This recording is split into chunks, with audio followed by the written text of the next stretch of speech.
guys. Welcome to another episode of Football Update. This is Andy. And this is Robin. So it's been a few weeks, I think a little bit after the draft since we had last spoken. And even though, most of free agency's been done and obviously the draft's been done, still a lot of big things happening. And then, June 1st, post June 1st coming around, and a couple of news items from the AFC North is two coaches that kind of were in that 1 year lame duck status, but are acknowledged as great coaches in the league. Kevin Stefanski with the Cleveland Browns, along with the GM there, Andrew Berry, got an extension, and then just yesterday, Mike Tomlin getting extension with the Pittsburgh Steelers for 3 years. What are your thoughts on both? Because I know Pittsburgh's your second team, and then, Cleveland's also an interesting team that just went to the playoffs as well. I'm sure there's people in Pittsburgh that don't love the fact that they haven't won a playoff game since 2017, but I think you and I and a lot of people would agree that Tomlin is one of the better coaches in the league. Oh, absolutely. And it's just around after 17, Ben was starting to lose a little bit of his ability, and on top of that, he's had a bad run of coordinators.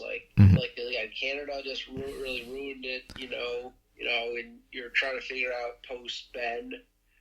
And honestly, thanks to Pickett and the Broncos, they have this very good situation, in my opinion. You got Russell Wilson, who run the right kind of offense for him. Could be pretty good. They got, as we know, very decent weapons on their team. The defense is incredible as always. So, yeah, I think he's a good coach. I know he personally wants to get a win at some point. So, yeah.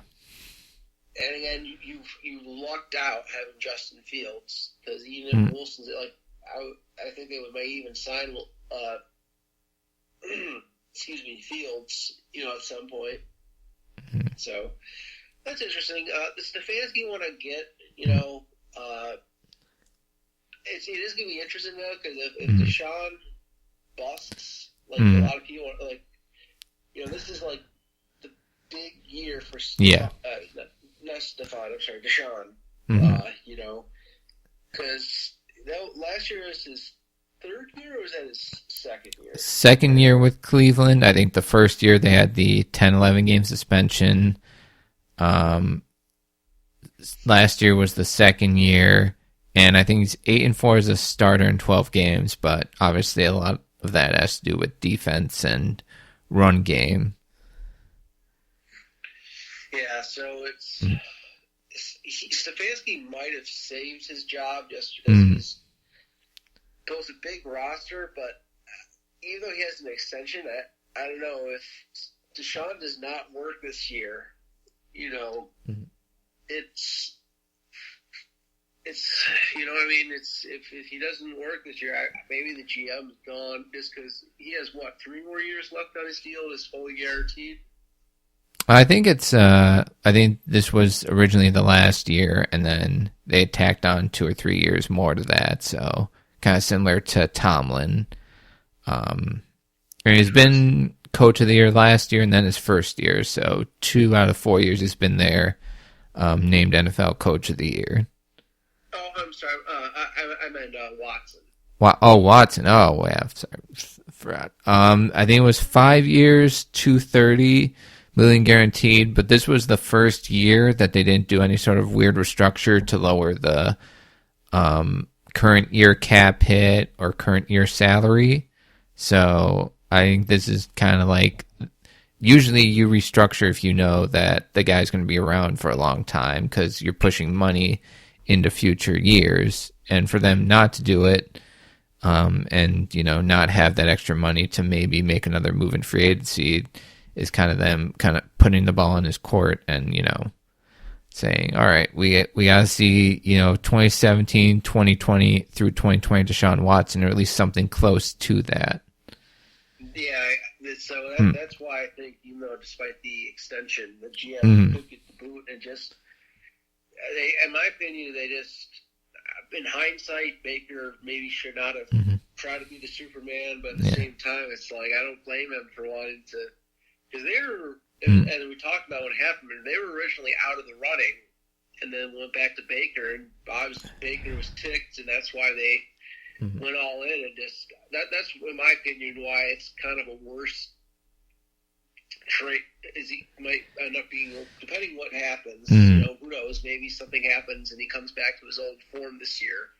But I think it's in some ways, if it keeps going the way it is, it'll be worse than the Russell Wilson trade to the Broncos, because at least the Broncos didn't have like a very good quarterback, kind of like the Browns did with Mayfield. Again, I'm really happy for Mayfield. He really proved his worth, last season.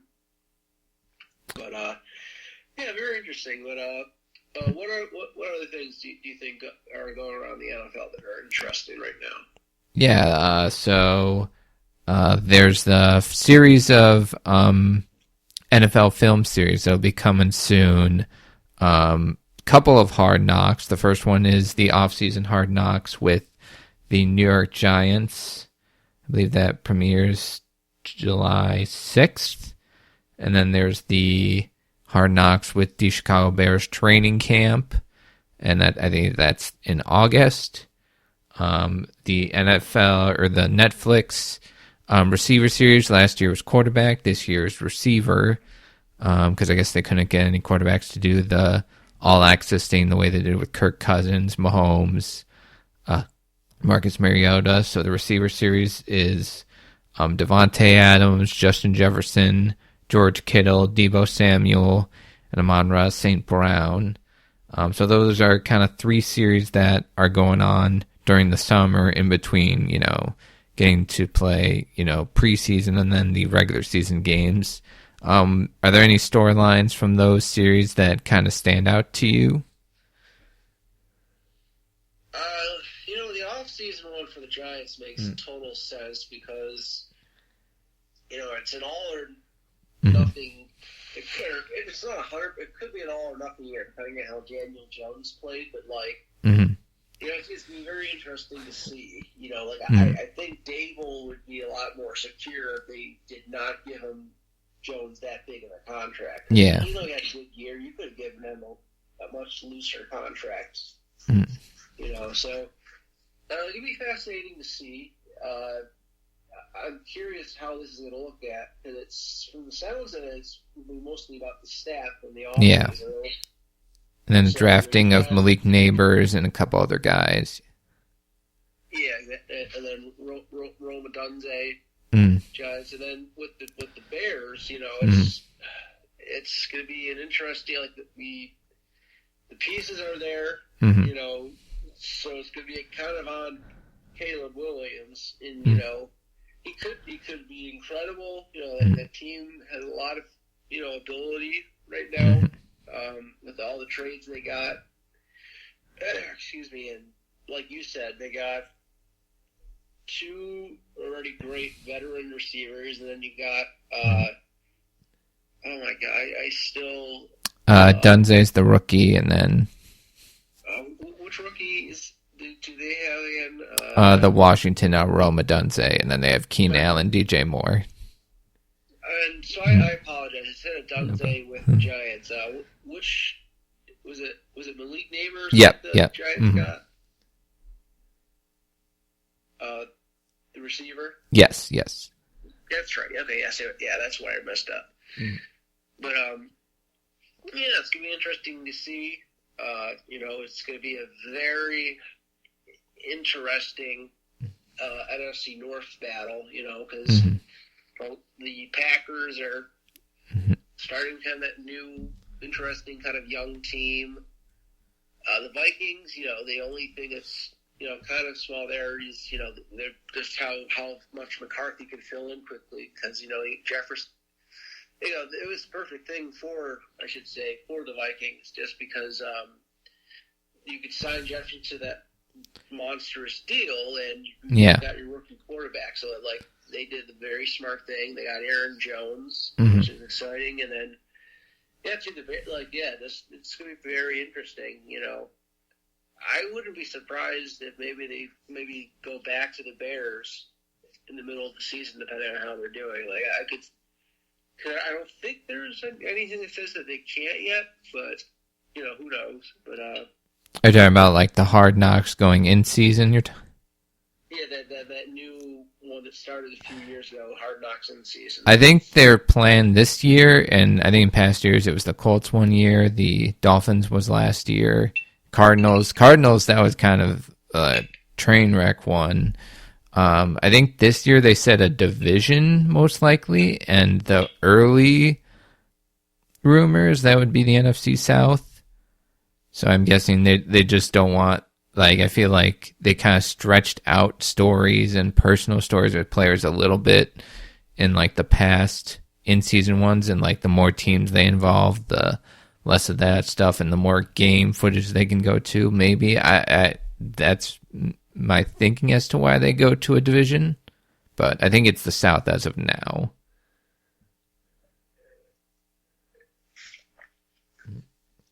Very good. And how about what was it? I saw there's something that did happen in the news this week, Robin.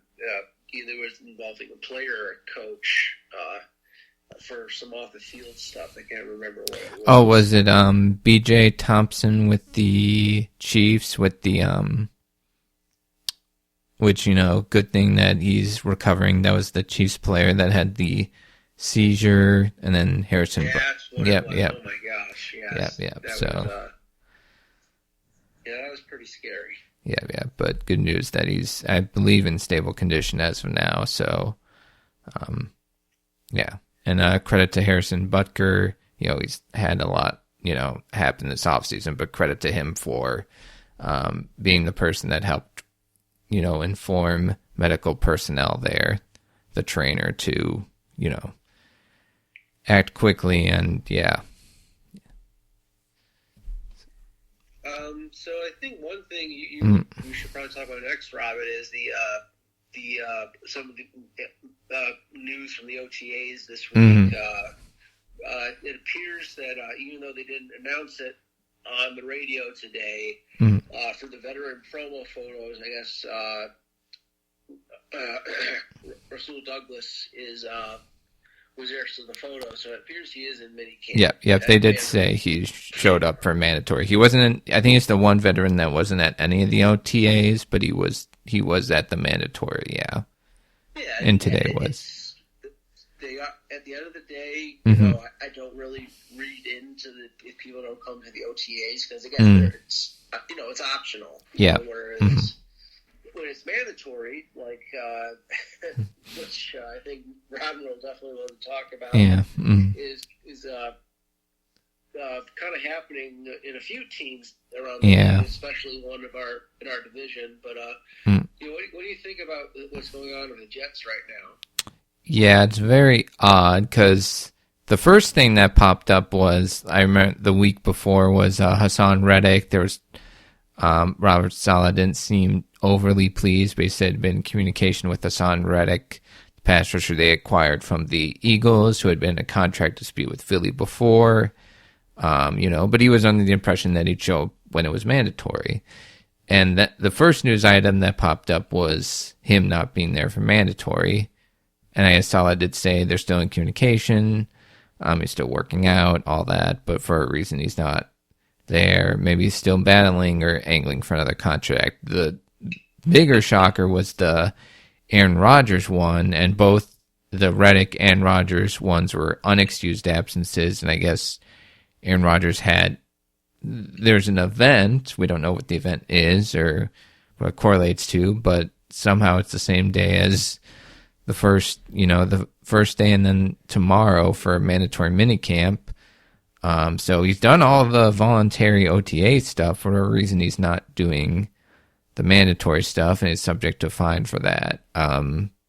Considering how much, and again, he's done all the other stuff, so maybe it's much ado about nothing. But when you consider how much he's talked about, less noise off the field, this kind of brings unwanted attention and noise that could have been readily avoided. So in that case, it's just more and more drama with the Jets. Now I think they've done more things in the offseason to build around him and, build contingencies for if he's not as good or if he's not able to be great 17 games, they have a Tyrod Taylor to go to. They have more of a balanced team, but it's still, a lot of noise for a team that got 6 primetime games in the first 11 weeks, 7 standalone if you include the London game. So will the Jets actually live up to that preseason hype and also national TV hype is still remaining to be seen. Is there any other any big kind of things that happened in OTAs and in the not OTAs, the mandatory minicamp on any other team?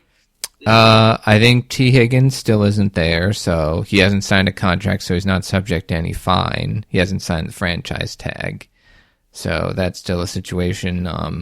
Jamar Chase did show up to the mandatory, and I feel like they're working on some sort of contract extension. And I feel like the Bengals are only going to pay Chase and kind of let the Higgins situation play itself out. For the Bills, Matt Milano, participating in limited fashion, but, just getting on the field. Yeah.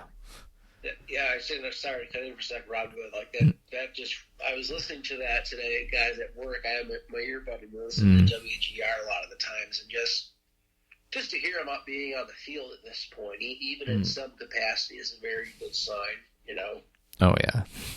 Yeah. Him and Bernard were like good for a turnover a game between the two of them. I mean, 2 turnovers per game, in fact, so that first month together. So if you can get a whole season of that's going to be huge for the Bills. And then, was there any other team news? I'm trying to remember. I do want to get into, because we are on Bills right now, just kind of the offseason that they've had with their 2 bigger name receivers. Khalil Shakir, he was on they had a Beyond Blue and Red, I think was the series where they had showed what he was doing in the offseason, all the workouts he's doing with former Bills star Eric Moulds in the offseason, all the work he's putting in.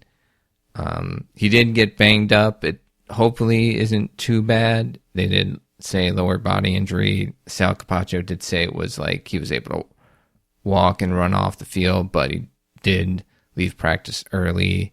And then kind of the big public star has been Keon Coleman, where I feel like everything he's said and done has just endeared himself to the fan base more and more. Reached out to Andre Reed, who gave him like a birthday present at the NFL Premier Week for rookies a few weeks ago, working out with a great receiver coach in Delphonte Diamond, and also CeeDee Lamb, who happens to be his cousin. Do you love what you've seen from those 2, and do you think they will be ready to be massive contributors or bigger contributors than people expect?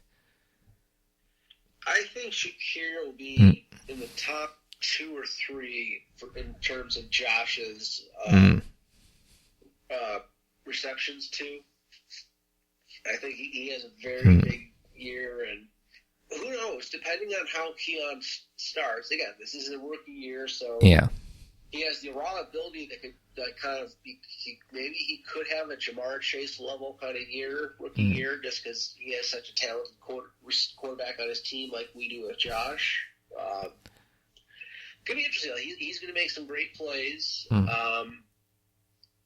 And some people are a little shocked that Chase Claypool is having the best time right now as receivers, and someone made a great point, like, they don't have pants on, but at the same time, that is, because again, everyone even agrees that he has the raw ability to be a good receiver. He just has talent, but from what I've been hearing, this is kind of his last shot in the NFL, you know, and if there's, I think Josh is probably the best quarterback he's had because, I mean, his rookie year was probably one of Ben's last actually pretty good years as a quarterback. So, yeah, that's going to be very interesting.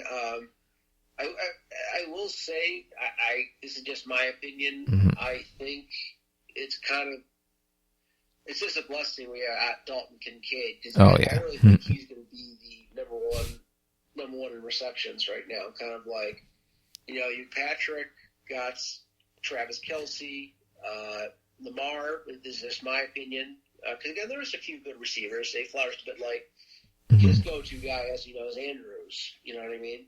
Yeah.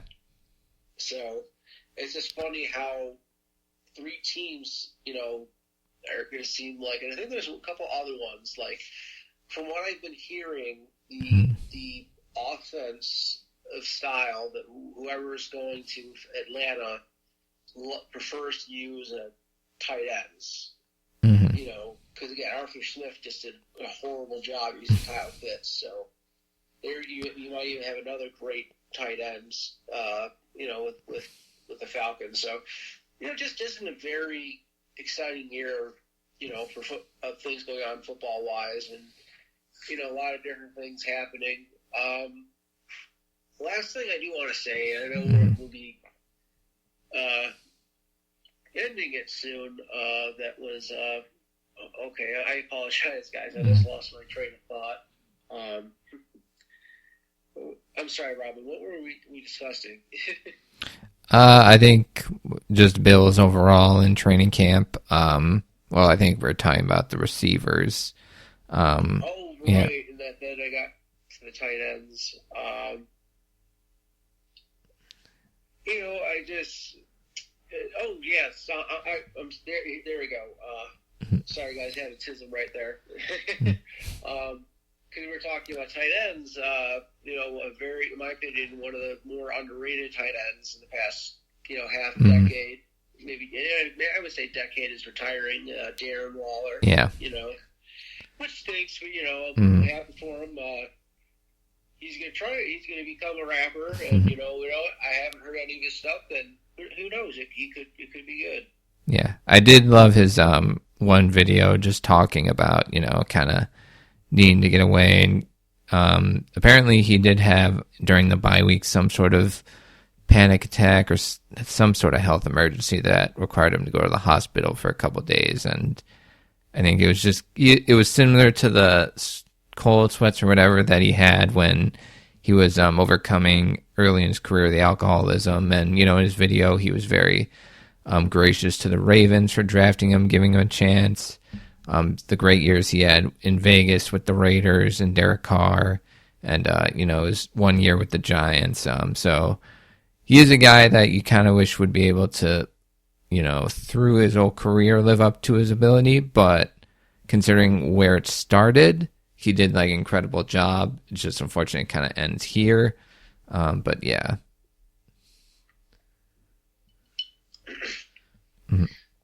Yeah, so, yeah, I mean, happy retirement, Darren. And, yeah, just blessed to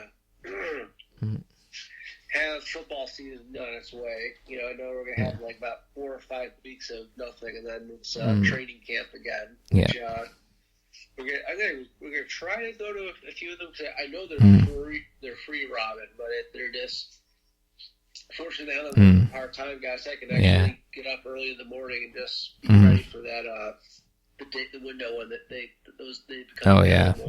They get grabbed up much quicker than they used to, especially when they got good during the COVID year, and then, you know, right when they were available to come here, it was like, boom, gone. But yeah, I'm planning to hope to at least try and hope for one, at least practices. Some other quick news around the league before we get close to finishing up. Some of the big contracts, receivers, Jalen Waddle, 3 years, 84. Nico Collins, 3 years, 72. Justin Jefferson, 4 years, 140. Christian McCaffrey, 2 years, $32 million, and also getting the EA Sports cover. What else? College football, EA Sports College Football. They putting out the first trailer. So that seems pretty exciting. R.I.P. Larry Allen, the all-time great guard for the Cowboys, who passed away, I think it was last week or 2 weeks. Rest in peace, yeah, I remember that. Yeah. And then there was, the schedule a few weeks ago, we were hoping to do an episode on that, but some quick notes with that one. Both the Bears and the Steelers don't face any of their divisional opponents until week 11, so 6 of their last 8 games against divisional teams. And then Chiefs starting off with 2 AFC North opponents at home, the Ravens and Bengals, and then week 7 versus the Niners. So what are your thoughts on some of those big contracts and just news and notes overall? Well, it does seem like the this year is like all of the contracts. It's just fascinating how the NFL works. How like a few years it's not that big, then next year it explodes. It's just what it is right now. Like receivers are one of the biggest things. For all these we're in a big era of good quarterbacks. Yeah. You're trying to grab as many as you can. Justin Jefferson, I really think he deserves it. Like we kept saying, it was a perfect situation for the Vikings because it's like, hey, we don't have to pay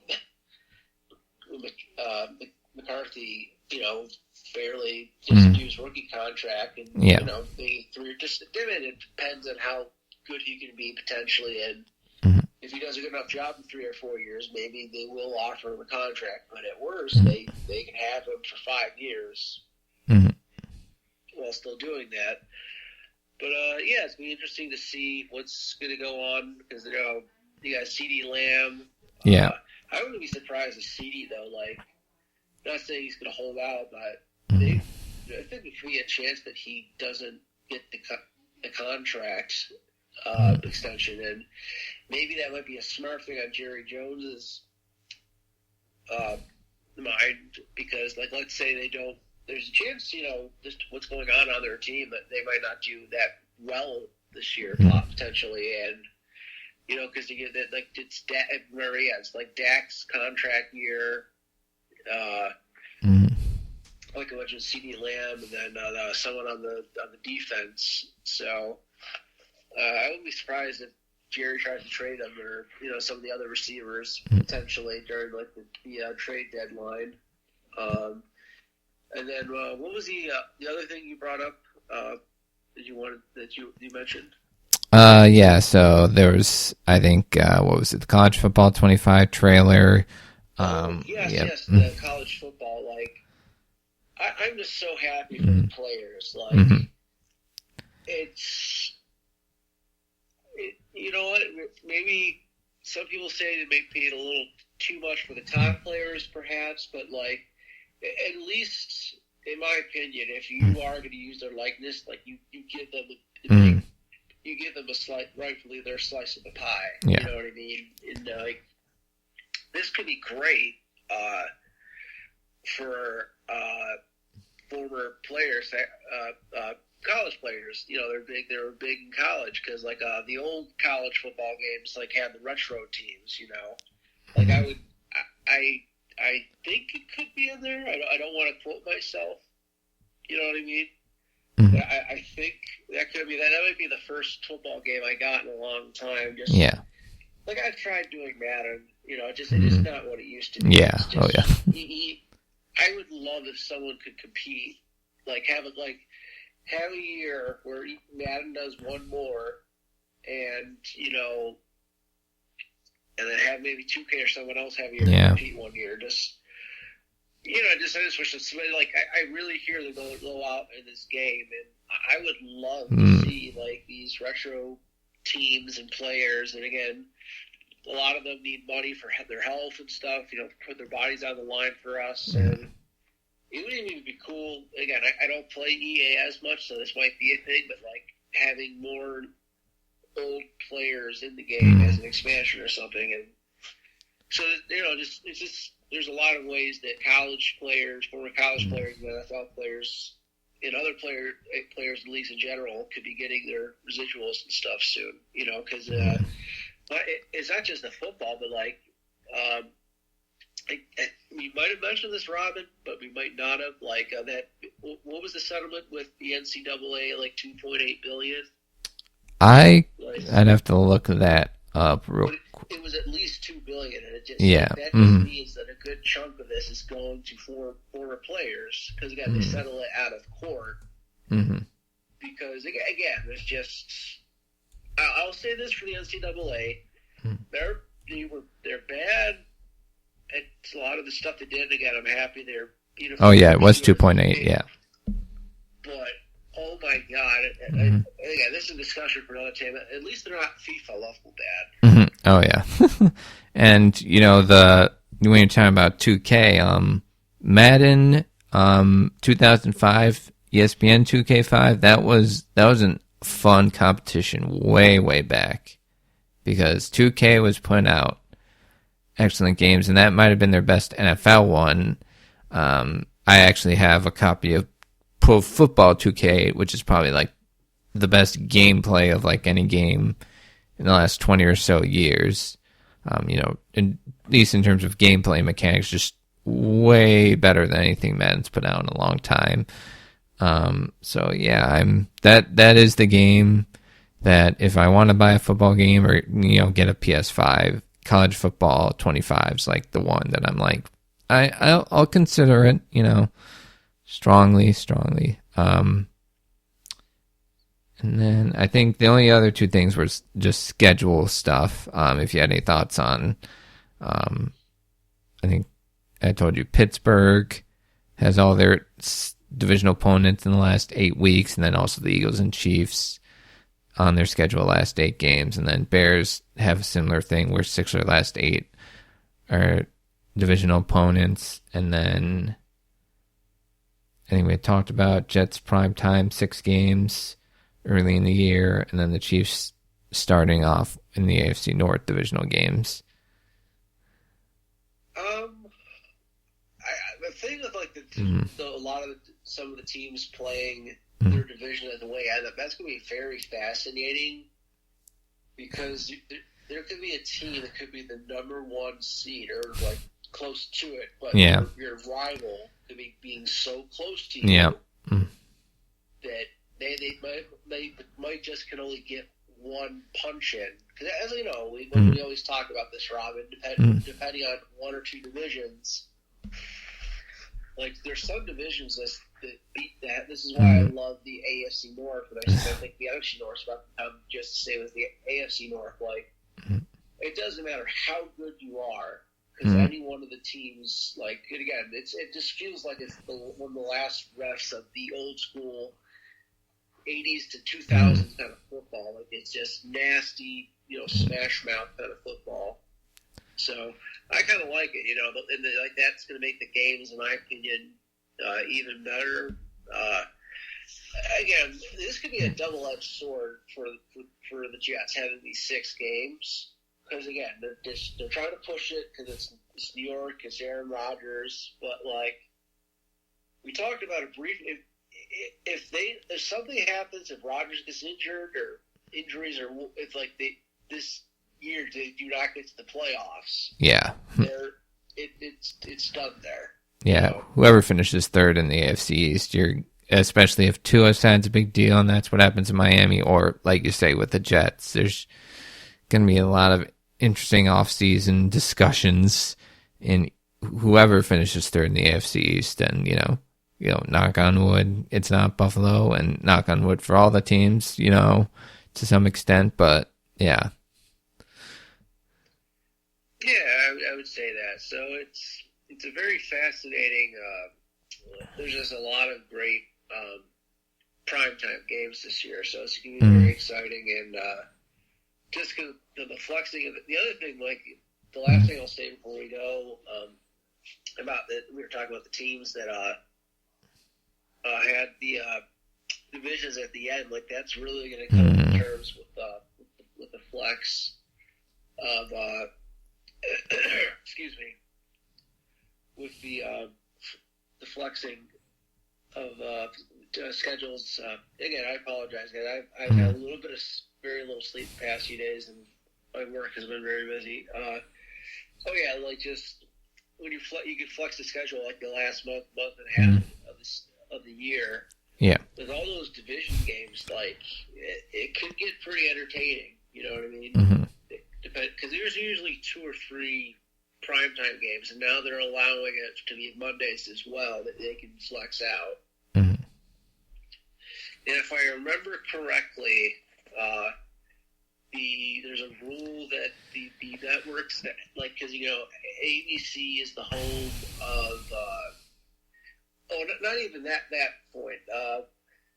There's that thing where the Fox and CBS they can have can pick 2 or 3 games that they get to keep. Yeah. And the same thing with this is what I was going to get at. And the thing of the primetime games, whether it's Thursday night football with Prime, then you got Sunday night football and Monday night football, is they have the same kind of thing. I think it's like one or two games later in the season if they want. Like or it could just be one where it's just like that we're going to keep that one, but you can have one of the others if I remember that correctly. Mm-hmm. I think that's right. Yeah, but I think Fox and CBS they really fight for those 4:25. Whether it's Fox's game of the week or CBS's big game, especially when it involves the top AFC QBs. Well, I think this will be the third year that 4 p.m. it's Josh versus Adam.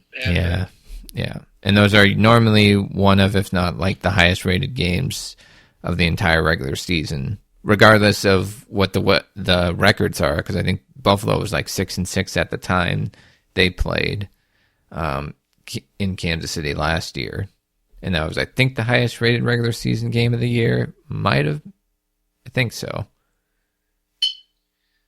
Oh yeah, yes, yeah, that's right. And again, it's just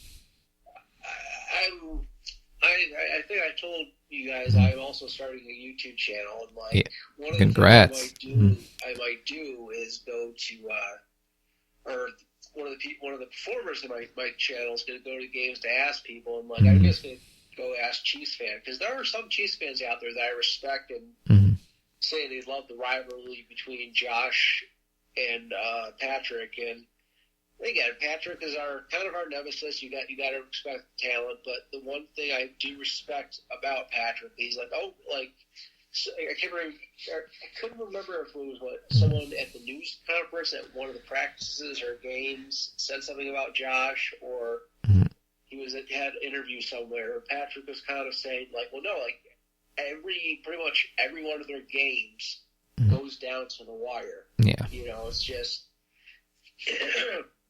And I hope when Josh, and I think, gets into a Super Bowl at some point, because he just, with that level of talent, you have to. It's just, and again, when this time is done, kind of like how the era of Manning and Brady is done, it's just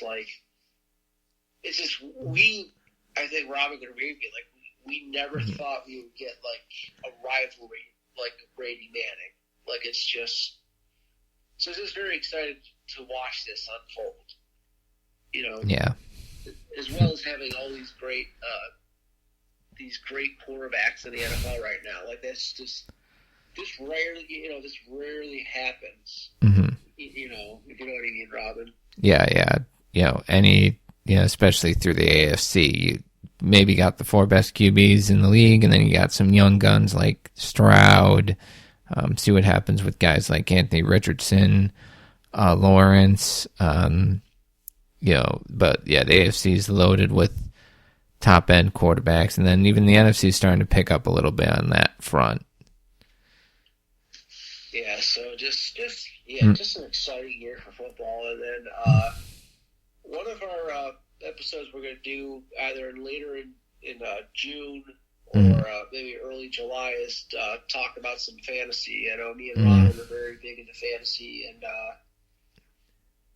And one thing I am looking forward to talking about is I just started it last year. It's actually, I enjoy it just as much as regular drafting. It's called best ball style. Mm-hmm. So some pretty exciting stuff. But yeah, we were really looking forward to next month because, like we mentioned, like Robin, I'm definitely going to try to get as many of the tickets, or just a ticket for these games. Not games, I apologize. The practices in Rochester, because just especially as us just starting, talking about this all the time and starting my channel. It's just gonna be a very exciting year for football. Yeah, I cannot wait for it. It's gonna be a long 2 months, but we'll help hold you guys in between with some of our talking of fantasy and what we think teams will do. Series you guys should check out. Bootleg Football just started their team by team and then division by division previews this week, and they're starting with the AFC East, so they've gone through. Talk about the Bills, I hope Thursday they are. I think that's the episode. Again, the one quick thing I'll say about that was I think I get where he's coming from, but he did kind of respect the Bills, but he kept choosing the Dolphins throughout the year. So it's going to be interesting what he says there. And again, it's nothing again. Brett, this is another reason why you should watch Bootleg. They know, they're the guys that know the X's and O's. And they find a way of making it, speak it to the common layman. Oh, yeah. They're incredible. And then you can plug your stuff, too, because I know you had talked about what YouTube stuff you're doing. Yes, next week will be just depending on what time I can get it out is, because I've started a new part-time schedule, guys, because I'm getting back into my creative field. I also am doing some YouTube stuff, my one channel is Bill Fans Voorhees. So, yeah, pretty excited. I'm going to be going to some games. The person who will be in the mask, someone's alter ego. And we're going to go to games and just do the videos. I'm going to give you guys a sneak peek. We'll be having his mask on the whole time. So, yeah, just some really exciting things for the summer. And just to quickly go back to fantasy football, that's the thing that really, in my opinion, saves this time of year. Everyone's just so bummed out. It's God damn, can we just get to training camp now, man? But, yeah, it's going to be fun. But, yeah, I'm really looking forward to it. Yeah.